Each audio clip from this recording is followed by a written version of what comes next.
Hassan TV ನ್ಯೂಸ್ಗೆ ಸ್ವಾಗತ. ನಾನು ಮನ್ವಿತಾ ಕುಮಾರ್. ಎಲ್ಲರಿಗೂ ಹೋಳಿ ಹಬ್ಬದ ಶುಭಾಶಯಗಳು. ಇದೀಗ ಮುಖ್ಯಾಂಶಗಳು. ಮಳೆ ಮುನ್ನ ವಿದ್ಯುತ್ ಸಮಸ್ಯೆ ನಿವಾರಣೆಗೆ ವಿದ್ಯುತ್ ಇಲಾಖೆ ಅಧಿಕಾರಿಗಳಿಗೆ ಸೂಚನೆ ನೀಡಿದ ಸಂಸದ ಶ್ರೇಯಸ್ ಪಟೇಲ್. ಅನಾಥ ಮಕ್ಕಳ ಆಸರೆಯಾಗಿ ಸರ್ಕಾರದ ಸೌಲಭ್ಯ ಕಲ್ಪಿಸಿ ಜನಮನ ಗೆದ್ದ ಬೇಲೂರು ತಹಶೀಲ್ದಾರ್ ಮಮತಾ. ಹಾಸನ ಎಪಿಎಂಸಿ ಮಾರುಕಟ್ಟೆ ರೈತ ಸ್ನೇಹಿ ಮಾಡಿ ಅಧಿಕಾರಿಗಳಿಗೆ ಸಂಸದ ಶ್ರೇಯಸ್ ಪಟೇಲ್ ಸೂಚನೆ.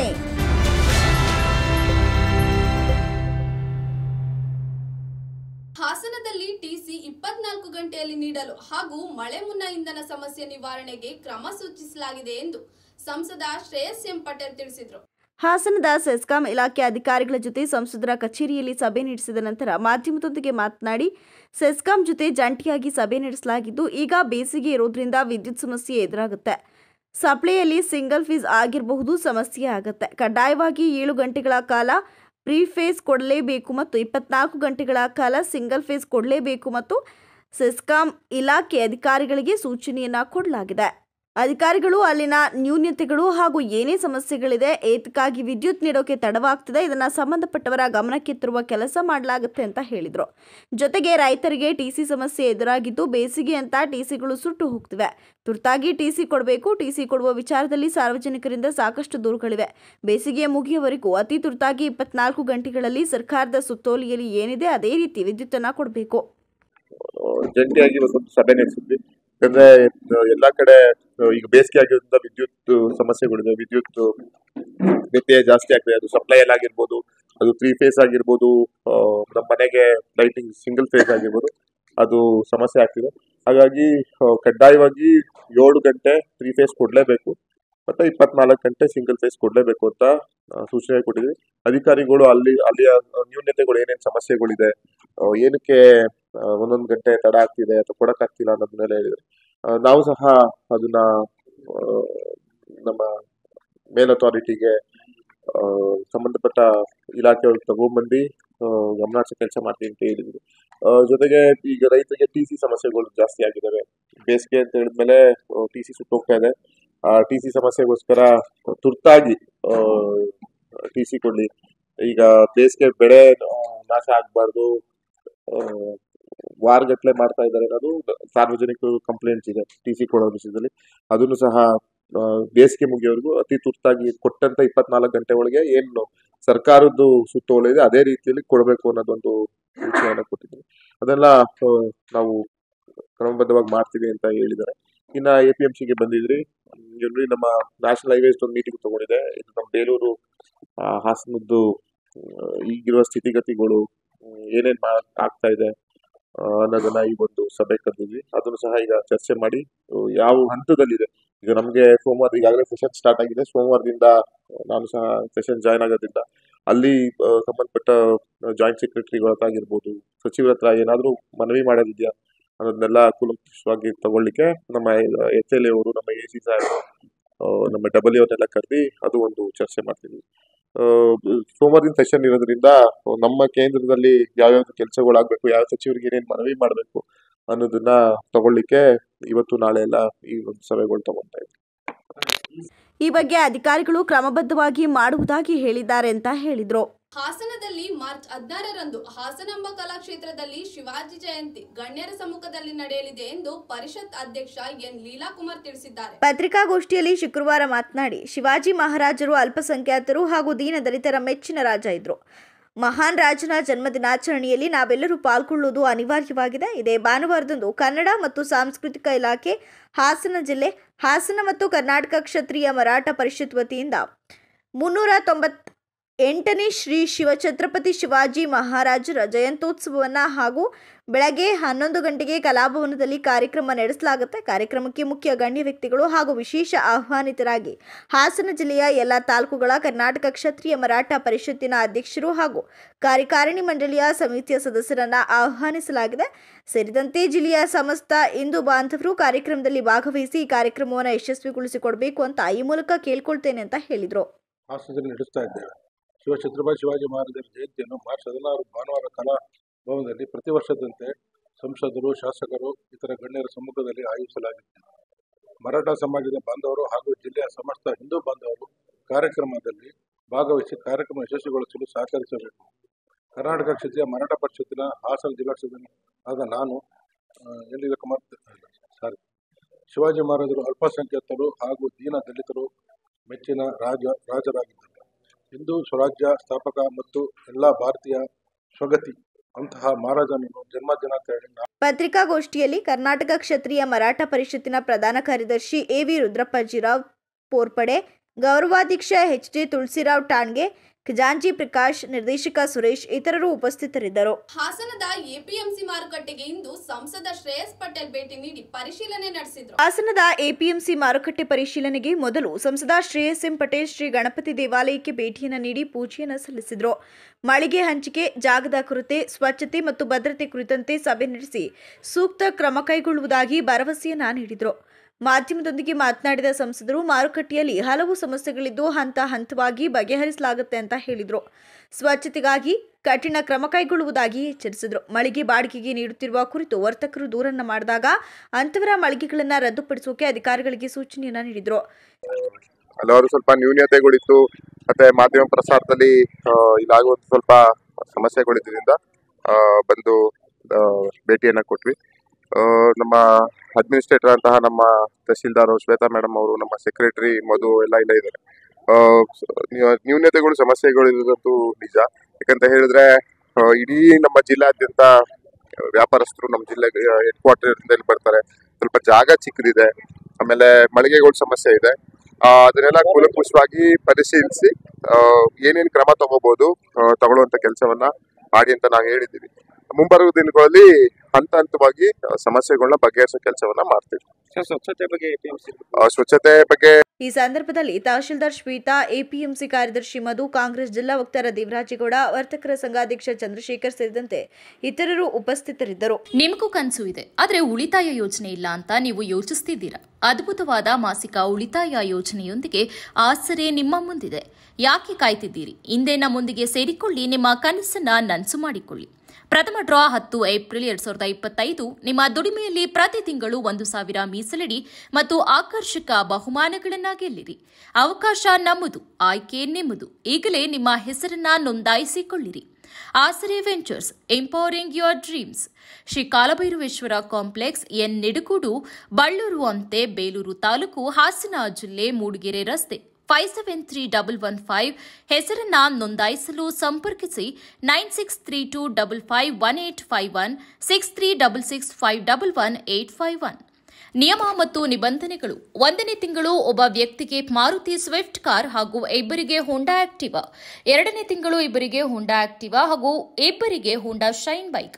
3ನೇ ತಿಂಗಳು ಒಬ್ಬ ವ್ಯಕ್ತಿಗೆ ಹೈಂಡೈ ಎಕ್ಸ್ಟಾರ್ ಕಾರ್. 4ನೇ ತಿಂಗಳು ಒಬ್ಬ ವ್ಯಕ್ತಿಗೆ ರಾಯಲ್ ಎನ್ಫೀಲ್ಡ್ ಬುಲೆಟ್ ಹಾಗೂ ಇಬ್ಬರಿಗೆ 50K ವರ್ತ್ ಚಿನ್ನದ ನೆಕ್ಲೆಸ್. 5ನೇ ತಿಂಗಳು ಒಬ್ಬ ವ್ಯಕ್ತಿಗೆ ಟ್ರ್ಯಾಕ್ಟರ್. 6ನೇ ತಿಂಗಳು ಇಬ್ಬರಿಗೆ ಹೋಂಡಾ ಆಕ್ಟಿವಾ ಹಾಗೂ ಒಬ್ಬ ವ್ಯಕ್ತಿಗೆ 50K ಹಣ ಬಹುಮಾನ.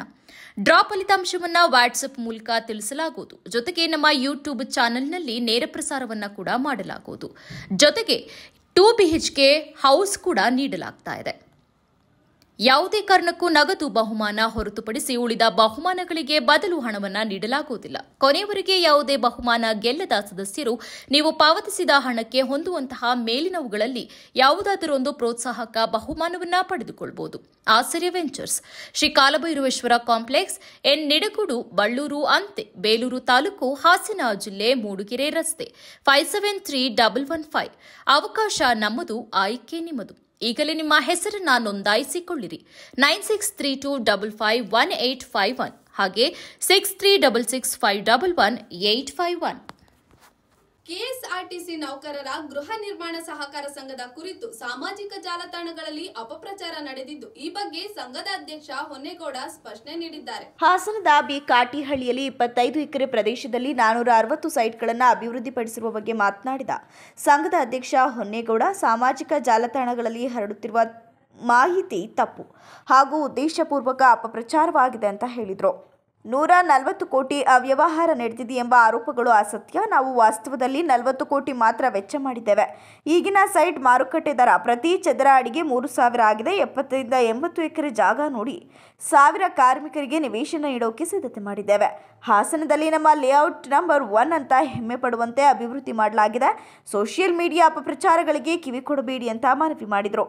ಕರ್ನಾಟಕ ರಾಜ್ಯ ರಸ್ತೆ ಸಾರಿಗೆ ಸಂಸ್ಥೆ ನೌಕರರ ಗೃಹ ನಿರ್ಮಾಣ ಸಹಕಾರ ಸಂಘ ಹಾಸನ ವಿಭಾಗ ಹಾಸನ ಅದರ ಅಧ್ಯಕ್ಷನಾಗಿ ವನೇಗೌಡ ನಾನು 3 ಬಾರಿ ಅಂದರೆ 15 ವರ್ಷಗಳಿಂದ ಅಧ್ಯಕ್ಷನಾಗಿ ಮುಂದುವರೆದು ಈಗ ಆಲ್ರೆಡಿ ಕೆಂಚಟ್ಟಳ್ಳಿ ಲೇಔಟ್ನಲ್ಲಿ ಮಾಡಿ 2 ಎಕರೆ ಜಾಗ ಮಾಡಿ 42 ನಿವೇಶನಗಳನ್ನು ನಮ್ಮ ಸಂಘದ ಸದಸ್ಯರಿಗೆ ನಮ್ಮ ಕಾರ್ಮಿಕರಿಗೆ ಹಂಚಿದ್ದೀವಿ.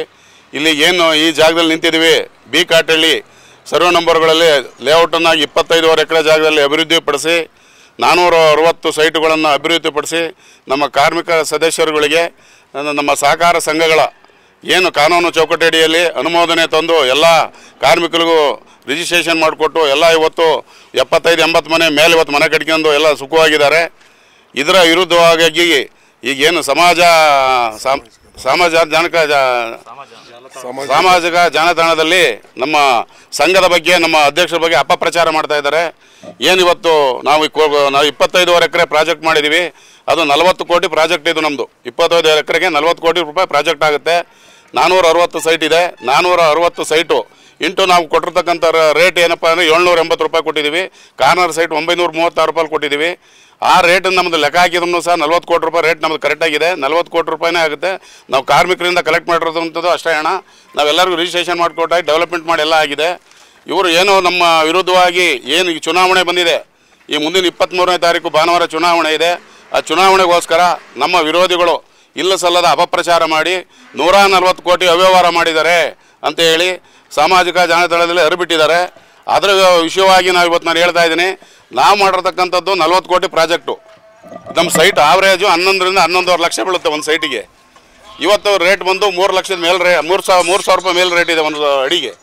ಅಷ್ಟೊಂದೆಲ್ಲ ಇವರು ಇದನ್ನು ಲೆಕ್ಕಾಚಾರ ಆಗ್ದಲೇ ಉದ್ದೇಶಪೂರ್ವಕ ಬೇಕು ಅಂತ ಹೇಳಿ ಅದೇನೋ ಸೋಲು ಅನ್ನೋದವ್ರಿಗೆ ಗೊತ್ತಾಗೋಗ್ಬಿಟ್ಟಿದೆ. ಅಪಪ್ರಚಾರ ಮಾಡಿ ನಾವು ವಿರೋಧಿಗಳು ಇವ್ರಿಗೆ ಏನಾರ ಕೆಟ್ಟ ಅಪಪ್ರಚಾರ ಮಾಡಿ ಸುಳ್ಳು ಸುದ್ದಿ ಹಬ್ಬಿಸಿ ಇಲ್ಲದೇ ಅಪಪ್ರಚಾರ ಮಾಡ್ತಾ ಇದ್ದಾರೆ.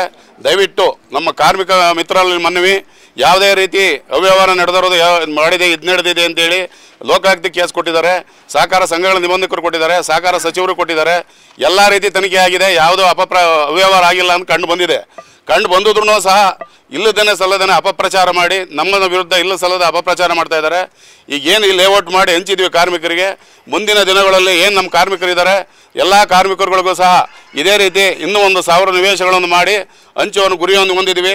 ಇದೇ ರೀತಿ ನಮ್ಮೆಲ್ಲ ಕಾರ್ಮಿಕರು ನಮಗೆ ಸಹಕಾರ ಕೊಟ್ಟು ಮುಂದಿನ ದಿನಗಳಲ್ಲಿ ಸಹಕಾರ ಕೊಟ್ಟು ನಮ್ಮದೇ ಟೀಮನ್ನು ಗೆಲ್ಲಿಸಿಕೊಟ್ಟದ್ದೇ ಆದರೆ ಮುಂದಿನ ದಿನಗಳಲ್ಲಿ ನಾವು ಎಲ್ಲ ಕಾರ್ಮಿಕರಿಗೂ ಪ್ರತಿಯೊಬ್ಬರಿಗೂ ನಿವೇಶನ ಸಿಗಬೇಕು ಅನ್ನೋ ಒಂದು ಉದ್ದೇಶ ಇಟ್ಕೊಂಡಿದ್ದೀವಿ. ಅದು ಮಾಡ್ತೀವಿ.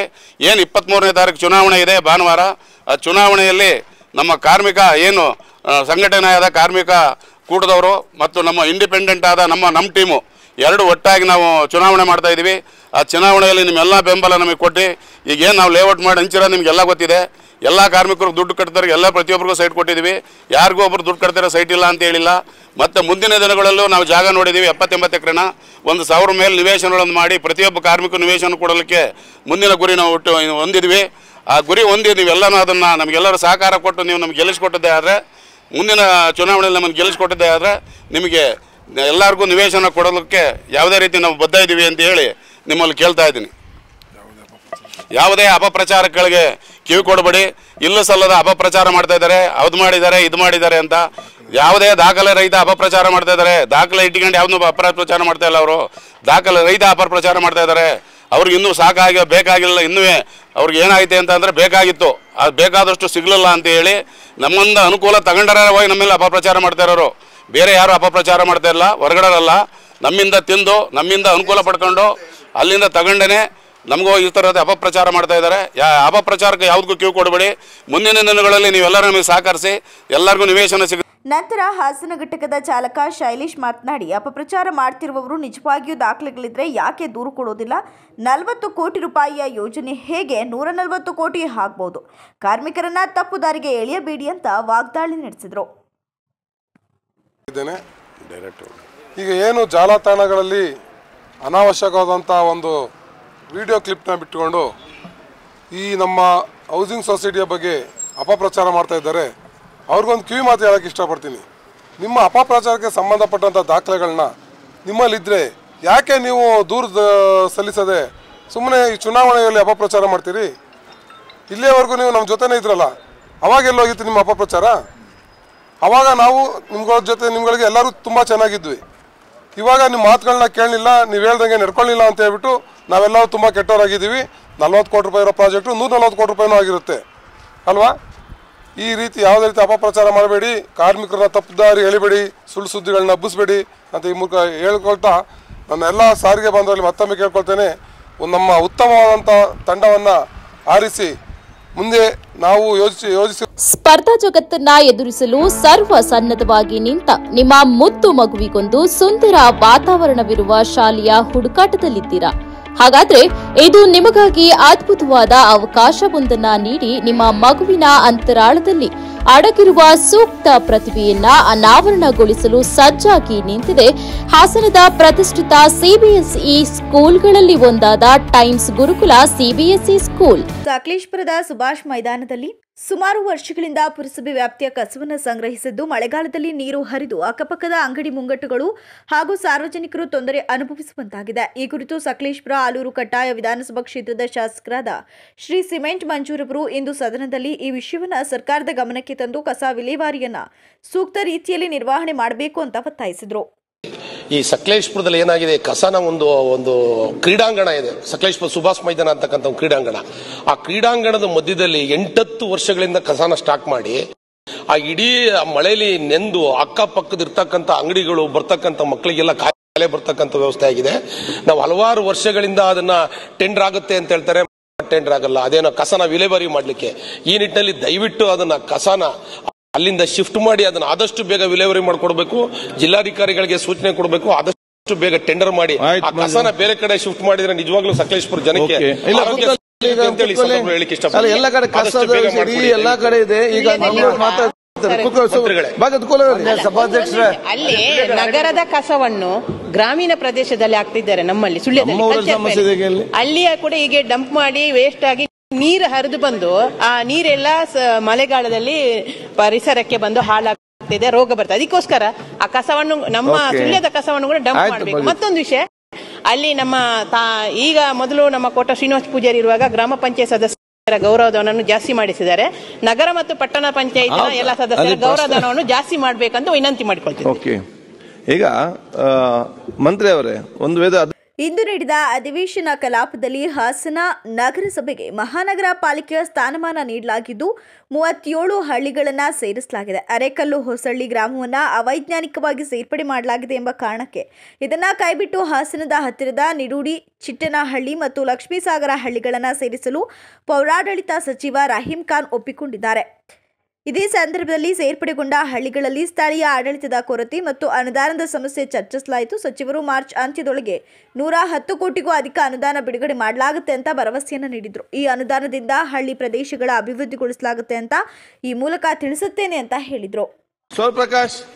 ಸನ್ಮಾನ್ಯ ಸಭಾಧ್ಯಕ್ಷರೇ, ಪ್ರಶ್ನೆ ಸಂಖ್ಯೆ 992 ಮಾನ್ಯ ಪೌರಾಡಳಿತ ಮತ್ತು ಹಜ್ ಸಚಿವರಿಗೆ ಪ್ರಶ್ನೆಯನ್ನ ಕೇಳಿದೆ. ಪ್ರಶ್ನೆ, ಹಾಸನ ನಗರಸಭೆಯನ್ನು ಮಹಾನಗರ ಪಾಲಿಕೆಯಾಗಿ ಮೇಲ್ದರ್ಜೆಗೆ ಏರಿಸುವಾಗ ನಗರಸಭೆ ವ್ಯಾಪ್ತಿಗೆ ಹತ್ತಿರವಿರುವ ನಿಡೂಡಿ ಮತ್ತು ಚಿಟ್ಟಳ್ಳಿ ಹೊರತುಪಡಿಸಿ ನಗರಸಭೆ ವ್ಯಾಪ್ತಿಯಿಂದ ಬಹುದೂರವಿರುವ ಅರೆಕಲ್ಲು ಸೊಳ್ಳಿ ಗ್ರಾಮವನ್ನು ಸೆಪರೇಟ್ ಮಾಡಿದ್ದಾರೆ, ಅದನ್ನ ಕೈಬಿಡಿ ಅಂತ ಕೇಳಿದೆ ಸನ್ಮಾನ್ಯ ಸಭಾಧ್ಯಕ್ಷರು. ಓಕೆ, ಉತ್ತರ ಮಾನ್ಯ ಅಧ್ಯಕ್ಷರೇ ಉತ್ತರವನ್ನು ಒದಗಿಸಿದೆ. ಸನ್ಮಾನ್ಯ ಸಭಾಧ್ಯಕ್ಷರೇ, ಇಲ್ಲಿ ಅವೈಜ್ಞಾನಿಕವಾಗಿ ಈ ಒಂದು ಕೆಲಸನ ತಗೊಂಡಿದ್ದಾರೆ. ಈಗ ಅರೆಕಲ್ಲು ಸೊಳ್ಳಿ ನಮ್ಮ ಏನು ನಗರಸಭೆಯಿಂದ ಬಹಳ ದೂರ ಇದೆ, ಅದನ್ನು ಕೂಡ ನಗರಸಭೆಗೆ ಏನು ಮಹಾನಗರ ಪಾಲಿಕೆಗೆ ಸೇರ್ಪಡೆ ಮಾಡಿದ್ರು. ಮತ್ತು ಏನು ಚಿಟ್ನಳ್ಳಿ ಮತ್ತು ನಿಡೂಡಿ ಮತ್ತು ಇಲ್ಲೊಂದು ಹಳ್ಳಿ ಸೇರ್ಪಡೆ ಆಗಿಲ್ಲ, ಲಕ್ಷ್ಮೀಸಾಗರ ಅಂತ. ಆ 3 ಊರು ಕೂಡ ನಗರಕ್ಕೆ ಸೇರಿದೆ. ಆ 3 ಊರು ನಮ್ಮ ಪಂಚಾಯಿತಿ ಬರೀ ಅದು 3 ಊರು ಮಾತ್ರ ಉಳಿದಿದೆ. ಅದು 3 ಊರನ್ನ ಹೊಳೆನರಸೀಪುರ ಒಂದು ಗ್ರಾಮ ಪಂಚಾಯತ್, ಕಬ್ಳಿ ಗ್ರಾಮ ಪಂಚಾಯತ್ ಸೇರ್ಪಡೆ ಮಾಡಬೇಕಾಗುತ್ತೆ. ಹಾಗಾಗಿ ಆ 3 ಊರನ್ನು ಕೂಡ ಏನು ನಗರ ಪಾಲಿಕೆಗೆ ತಗೊಂಡು ಇನ್ನು ಅರೆಕಲ್ಲು ಸಳ್ಳಿ ಗ್ರಾಮವನ್ನ ಕೈ ಬಿಡಬೇಕು ಅಂತ ನನ್ನ ಸಚಿವರಲ್ಲಿ ಕೇಳಿ ಬಯಸ್ತೇನೆ. ಓಕೆ, ಮಾನ್ಯ ಸಚಿವರು. ಅಧ್ಯಕ್ಷರೇ, ಸ್ವರೂಪ್ ಅವರು ಲಾಸ್ಟ್ ಟೈಮ್ ಹಾಸನ್ಗೆ ಕಾರ್ಪೊರೇಷನ್ ಕ್ಯಾಬಿನೆಟ್ನಲ್ಲಿ ಆಗಿ ತೀರ್ಮಾನ ಆಗಿ ಕಾರ್ಪೊರೇಷನ್ ಅಂತ ಡಿಕ್ಲೇರ್ ಆಗಿದೆ. ಆದರೂ 2-3 ವಿಲೇಜಸ್ ಬಿಟ್ಟು ಹೋಗಿದೆ ಅಂತ ಪ್ರಶ್ನೆ ಕೇಳಿದ್ದಾರೆ. ಡಿಸಿಲಿಂದ ಏನು ರಿಪೋರ್ಟ್ ಬಂದಿದೆ ಅದು ಎಲ್ಲ ವಿಲೇಜಸ್ ಸೇರಿಸಿದ್ದಾರೆ. ಇನ್ನೂ 1-2 ವಿಲೇಜಸ್ ನಿಯರೆಸ್ಟ್ ಇದೆ, ಅದು ಇನ್ಕ್ಲೂಡ್ ಮಾಡಬೇಕಂತ ಕೇಳಿದ್ದಾರೆ. ನಾನು ಡಿಸಿಲಿಂದ ರಿಪೋರ್ಟ್ ತರಿಸಿ ಅದು ಇನ್ಕ್ಲೂಡ್ ಮಾಡಿಸ್ತೀನಿ. ಸನ್ಮಾನ್ಯ ಸಭಾಧ್ಯಕ್ಷರೇ, ಇಲ್ಲಿ ಸರ್ 8 ಕಿಲೋಮೀಟರ್ ಸೇರಿಸವ್ರೆ, 1.5 ಕಿಲೋಮೀಟರ್ ಬಿಟ್ಟವ್ರೆ ಅಂತ ಅವ್ರು ಹೇಳ್ತಾ ಇರೋದು. ಡಿಸಿಲಿಂದ ಏನು ರಿಪೋರ್ಟ್ 1.5 ಕಿಲೋಮೀಟರ್ ಐತೆ ಅಲ್ಲಿ, 8 ಕಿಲೋಮೀಟರ್ ಕರೆಕ್ಟ್ ಇದೆ. ಸನ್ಮಾನ್ಯ ಸಭಾಧ್ಯಕ್ಷ, ಡಾಕ್ಟರ್ ಬಿಆರ್ ಅಂಬೇಡ್ಕರ್ ಪುತ್ಥಳಿ ಹೋರಾಟ ಸಮಿತಿ ಹಾಗೂ ಸಿದ್ಧಾರ್ಥ ಬೌದ್ಧ ವಿಹಾರ ಸಂಘದ ವತಿಯಿಂದ ಮಾರ್ಚ್ 21ರಂದು ಮುಖಂಡರ ಸಭೆ ಕರೆಯಲಾಗಿದೆ ಎಂದು ಸಕಲೇಶಪುರದಲ್ಲಿ ಹೆನ್ನಲಿ ವೆಂಕಟೇಶ್ ತಿಳಿಸಿದ್ದಾರೆ. ಸಕಲೇಶಪುರದ ಪತ್ರಿಕಾ ಕಚೇರಿಯಲ್ಲಿ ಸುದ್ದಿಗೋಷ್ಠಿಯನ್ನು ಉದ್ದೇಶಿಸಿ ಮಾತನಾಡಿದ ಅವರು, ಸಮಿತಿ ವತಿಯಿಂದ ಅಂಬೇಡ್ಕರ್ ಜನ್ಮ ದಿನಾಚರಣೆಯಂದು ರಕ್ತದಾನ ಶಿಬಿರ ಮತ್ತು ನೇತ್ರದಾನ ಪೂರ್ವಭಾವಿ ಸಭೆಯನ್ನ ಪಟ್ಟಣದ ಅಂಬೇಡ್ಕರ್ ಭವನದಲ್ಲಿ ಮಾರ್ಚ್ 21ರಂದು ಪಕ್ಷಾತೀತವಾಗಿ ಮುಖಂಡರ ಸಭೆಯನ್ನ ಕರೆಯಲಾಗಿದ್ದು ತಮ್ಮ ಸಲಹೆ ಹಾಗೂ ಸೂಚನೆಯನ್ನ ನೀಡಬೇಕು ಅಂತ ಹೇಳಿದರು. ಜೊತೆಗೆ ಸಿದ್ಧಾರ್ಥ ಬೌದ್ಧ ವಿಹಾರ ಸಂಘ ಹಾಗೂ ಅಂಬೇಡ್ಕರ್ ಪುತ್ಥಳಿ ಹೋರಾಟ ಸಮಿತಿ ಸಕಲೇಶಪುರ ಇವರ ವತಿಯಿಂದ 14/4/2025ರಂದು ಬಾಬಾ ಸಾಹೇಬ್ ಅವರ ಡಾಕ್ಟರ್ BR ಅಂಬೇಡ್ಕರ್ ಅವರ ಜಯಂತಿಯನ್ನು ಆಚರಣೆ ಮಾಡಲು 135ನೇ ಒಂದು ಜಯಂತಿಯನ್ನು ಆಚರಣೆ ಮಾಡಲು ಸಮಿತಿಯವರು ತೀರ್ಮಾನಿಸಿದ್ದು, ಈ ತಾಲೂಕಿನ ಮಿನಿ ವಿಧಾನಸೌಧದ ಮುಂಭಾಗದಲ್ಲಿರುವ ಬಾಬಾ ಸಾಹೇಬ್ ಅಂಬೇಡ್ಕರ್ ಅವರ ಪುತ್ಥಳಿಗೆ ತಾಲೂಕಿನ ಎಲ್ಲ ಹೋರಾಟಗಾರರು, ಹಿರಿಯರು ಮತ್ತು ಸಮಾಜ ಸೇವಕರ ಸಮ್ಮುಖದಲ್ಲಿ ಮಾಲಾರ್ಪಣೆ ಮಾಡುವ ಕಾರ್ಯಕ್ರಮ ಹಮ್ಮಿಕೊಂಡಿದ್ದೇವೆ. ಇದೇ ದಿನ ರಕ್ತದಾನ ಮತ್ತು ನೇತ್ರದಾನ ನೋಂದಾವಣೆ ಕಾರ್ಯಕ್ರಮ ಇರುತ್ತದೆ. ಈ ಕಾರ್ಯಕ್ರಮಕ್ಕೆ ಈ ತಾಲೂಕಿನ ಎಲ್ಲ ಸಮುದಾಯದ ಮುಂಚೂಣಿ ಘಟಕದ ಅಧ್ಯಕ್ಷರು, ಸಂಘ ಸಂಸ್ಥೆಗಳ ಅಧ್ಯಕ್ಷರು ಹಾಗೂ ಪದಾಧಿಕಾರಿಗಳು. ಆನೆಮಹಲ್ ಗ್ರಾಮ ಪಂಚಾಯಿತಿ ಮಾಜಿ ಅಧ್ಯಕ್ಷ ಕಾಳಯ್ಯ ಮಾತನಾಡಿ, ಎಲ್ಲಾ ಪಕ್ಷದ ಮುಖಂಡರ ಸಭೆ ಕರೆಯಲಾಗಿದ್ದು ಸಭೆಗೆ ಹಾಜರಾಗಿ ತಮ್ಮ ಸಲಹೆ ಹಾಗೂ ಸಹಕಾರವನ್ನು ನೀಡುವ ಮೂಲಕ ಯಶಸ್ವಿಯಾಗಿ ನಡೆಸೋಕೆ ಸಹಕಾರ ಮಾಡಿಕೊಡ್ಬೇಕು ಅಂತ ಮನವಿ ಮಾಡಿದರು. ನಮಸ್ಕಾರಗಳು. ಈ 135ನೇ ಜನ್ಮ ದಿನಾಚರಣೆಯನ್ನು ಇದೇ ಮುಂಬರುವ ಏಪ್ರಿಲ್ 14ರಂದು ಸಿದ್ಧಾರ್ಥ ಬೌದ್ಧ ವಿಹಾರ ಸಂಘ ಮತ್ತು ಅಂಬೇಡ್ಕರ್ ಪುತ್ಥಳಿ ಹೋರಾಟ ಸಮಿತಿ ಇವರ ಆಶ್ರಯದಲ್ಲಿ ನಡೆಸಬೇಕಂತ ತೀರ್ಮಾನ ಮಾಡಿಕೊಂಡಿದ್ದಾರೆ. ಅದ್ರ ಜೊತೆಗೆ ಈಗ ನಮ್ಮ ಸ್ನೇಹಿತರೆಲ್ಲ ವಿವರವಾಗಿ ಹೇಳಿದ್ದಾರೆ. ಈ ಅಂಬೇಡ್ಕರ್ ಪುತ್ಥಳಿಗೆ ಮಾಲಾರ್ಪಣೆ ಮಾಡೋದಕ್ಕೆ ಹೇಮಾವತಿ ಸೇತುವೆಯಿಂದ ಮಿನಿ ವಿಧಾನಸೌಧದಲ್ಲಿರುವ ಅಂಬೇಡ್ಕರ್ ಪುತ್ಥಳಿವರೆಗೂ ಮೆರವಣಿಗೆ ಬಂದು ಅಂಬೇಡ್ಕರ್ ಭಾವಚಿತ್ರ ಇಟ್ಕೊಂಡು ಮೆರವಣಿಗೆ ಬಂದು ಮಾಲಾರ್ಪಣೆ ಮಾಡಿ ನಂತರ ರಕ್ತದಾನ ಶಿಬಿರ ಮತ್ತು ನೇತ್ರದಾನ ನೋಂದಾವಣೆ ಕಾರ್ಯಕ್ರಮವನ್ನು ಇಟ್ಕೊಂಡಿದೆ. ರಕ್ತದಾನ ಶಿಬಿರ ಅಂದರೆ ತೀರಾ ಬಡತನದಲ್ಲಿರುವಂಥವರಿಗೆ ಮತ್ತು ಈ ಗರ್ಭಿಣಿಯವರಿಗೆ ಏನು ಡೆಲಿವರಿ ಟೈಮಲ್ಲಿ ಏನಾದರೂ ಸಮಸ್ಯೆ ಆದಂಥವರಿಗೆ ಮತ್ತು ತೀರಾ ಈ ರಕ್ತಹೀನತೆ. ಈ ಸಂದರ್ಭದಲ್ಲಿ ಮುಖಂಡರಾದ ಧರ್ಮಶೇಖರ್, ರಾಮೇನಹಳ್ಳಿ, ಕುನಿಗನಹಳ್ಳಿ ಗ್ರಾಮ ಪಂಚಾಯಿತಿ ಮಾಜಿ ಅಧ್ಯಕ್ಷ ನಿಂಗರಾಜು, ಹೆಸಳೂರು ಗ್ರಾಮ ಪಂಚಾಯಿತಿ ಅಧ್ಯಕ್ಷ ದೇವೇಂದ್ರ, ಕಾಂಗ್ರೆಸ್ ಮುಖಂಡ ರವಿ ಕಲ್ಗಣೆ ಉಪಸ್ಥಿತರಿದ್ದರು. ಅರೆಹಳ್ಳಿಯಲ್ಲಿ ಅನಾಥರಾದ 2 ಮಕ್ಕಳಿಗೆ ದಾಖಲೆಗಳಿಲ್ಲದೆ ಸೌಲಭ್ಯ ಲಭಿಸದ ಹಿನ್ನೆಲೆಯಲ್ಲಿ ತಹಶೀಲ್ದಾರ್ ತ್ವರಿತ ಸ್ಪಂದನೆ ನೀಡಿ ಸ್ಥಳಕ್ಕೆ ಭೇಟಿ ನೀಡಿ ಪರಿಶೀಲಿಸಿದ್ದು ಸಂಬಂಧಿಕರು ಕೃತಜ್ಞತೆ ತಿಳಿಸಿದರು. ಬೇಲೂರಿನ ಅರೆಹಳ್ಳಿ ಹೋಬಳಿಯ ಕಡೆಗರ್ಜಿ ಗ್ರಾಮದ 13 ವರ್ಷದ ವೈಶಾಂತ್ ಹಾಗೂ 14 ವರ್ಷದ ವಿನಂತ ಎಂಬಿಬ್ಬರು ಚಿಕ್ಕ ವಯಸ್ಸಿನಲ್ಲಿಯೇ ತನ್ನ ಹೆತ್ತ ತಂದೆ ಹಾಗೂ ತಾಯಿಯನ್ನ ಕಳೆದುಕೊಂಡ ದುರಾದೃಷ್ಟಶಾಲಿಗಳು. ಕಳೆದ 6-7 ವರ್ಷಗಳ ಹಿಂದೆ ಅನಾರೋಗ್ಯದಿಂದ ಬಳಲಿ ಮರಣ ಹೊಂದಿದ್ದ ಹೆತ್ತ ತಂದೆ ತಾಯಿಯ ಬಳಿಕ 2 ಮಕ್ಕಳ ಪೋಷಣೆಯ ಜವಾಬ್ದಾರಿಯನ್ನ ಅತ್ತಿ ಮಾವಂದಿರು ವಹಿಸಿಕೊಂಡಿದ್ರು. ಅಂತಿಮವಾಗಿ ಈ ವಿಷಯವನ್ನ ಕಡೆಗರ್ಜಿ ವಿಜಯರಾಜರವರ ಗಮನಕ್ಕೆ ತಂದಿದ್ದು ಅವರು ಕೂಡಲೇ ತಾಲೂಕಿನ ತಹಶೀಲ್ದಾರ್ ಮಮತಾರವರಿಗೆ ಮಾಹಿತಿಯನ್ನು ರವಾನಿಸಿದ್ದಾರೆ. ಮಮತಾ ಮೇಡಮ್ ಅಂತವರು ಮುಂದೆ ಮಮತಾ ಮೇಡಮ್ ಅಂತವ್ರು ಅಂತ ಒಂದು ಹೆಲ್ಪ್ ಅಂದ್ರೆ ಒಂದು ನಾಡಕ ಎಲ್ಲ ಯಾವುದೋ ಒಂದು ನಾಡಕ ಕಚೇರಿಯಾಗಲಿ ಯಾವುದೋ ಒಂದು ಅವ್ರ ಜಿಲ್ಲಾಧಿಕಾರಿಗಳಿದ್ರು ಇಂಥ ಒಂದು ಸಹಾಯನ ಈ ಬಡವ್ರ ಮಕ್ಕಳಿಗೆ ಮಾಡಬೇಕು. ಯಾಕಂದ್ರೆ ಅನಾಥ ಅಪ್ಪ ಅಮ್ಮ ಯಾರಿಲ್ಲ, ಇಂಥ ಮಕ್ಕಳಿಗೆ ಆ ಥರ ಒಂದು ಸಹಕಾರ ಕೊಡ್ಬೇಕು ಎಂಬುದಾಗಿ ನಾನು ಕೇಳ್ಕೊಂಡೆ. ಇಲ್ಲ ಎಲ್ಲಿ ಹೋಗಿ ಏನು ಮಾತಾಡ್ಬೇಕು ಅನ್ನೋದು ಗೊತ್ತಿಲ್ಲ, ಎಲ್ಲಿ ಹೋಗಿ ಏನು ಕೇಳ್ಬೇಕು ಅನ್ನೋದು ಗೊತ್ತಿಲ್ಲ. ಏನೋ ಅವರು ವಿಜಯನಿಂದ ಸಹಾಯ ಆಯ್ತು ಅವರಿಗೂ. ಆ ಬಳಿಕ ಕೆಲವೇ ಗಂಟೆಗಳಲ್ಲಿ ತಹಶೀಲ್ದಾರ್ ಅವರು ನಮ್ಮ ಮನೆಗೆ ಭೇಟಿಯನ್ನ ಕೊಟ್ಟು 2 ಮಕ್ಕಳನ್ನ ಖುದ್ದಾಗಿ ಹತ್ತಿರದ ಆಧಾರ್ ಸೇವಾ ಸೆಂಟರ್ಗೆ ಕರೆದುಕೊಂಡು ಹೋಗಿ ಆಧಾರ್ ಕಾರ್ಡ್ ನೋಂದಣಿ ಮಾಡಿಸಿದರಲ್ಲದೆ ಅಂಗವೈಕಲ್ಯದಿಂದ ಬಳಲುತ್ತಿರುವ ಮಗುವಿಗೆ ಸರ್ಕಾರದಿಂದ ದೊರಕುವಂತಹ ಸೌಲಭ್ಯವನ್ನ ಕೊಡಿಸುವುದಾಗಿ ಭರವಸೆಯನ್ನ ನೀಡಿದ್ದಾರೆ. ಕೊನೆಯಲ್ಲಿ ಮತ್ತೊಮ್ಮೆ ಮುಖ್ಯಾಂಶಗಳು. ಮಳೆ ಮುನ್ನ ವಿದ್ಯುತ್ ಸಮಸ್ಯೆ ನಿವಾರಣೆಗೆ ವಿದ್ಯುತ್ ಇಲಾಖೆ ಅಧಿಕಾರಿಗಳಿಗೆ ಸೂಚನೆ ನೀಡಿದ ಸಂಸದ ಶ್ರೇಯಸ್ ಪಟೇಲ್. ಅನಾಥ ಮಕ್ಕಳ ಆಸರೆಯಾಗಿ ಸರ್ಕಾರದ ಸೌಲಭ್ಯ ಕಲ್ಪಿಸಿ ಜನಮನ ಗೆದ್ದ ಬೇಲೂರು ತಹಶೀಲ್ದಾರ್ ಮಮತಾ. ಹಾಸನ ಎಪಿಎಂಸಿ ಮಾರುಕಟ್ಟೆ ರೈತ ಸ್ನೇಹಿ ಮಾಡಿ ಅಧಿಕಾರಿಗಳಿಗೆ ಸಂಸದ ಶ್ರೇಯಸ್ ಪಟೇಲ್ ಸೂಚನೆ.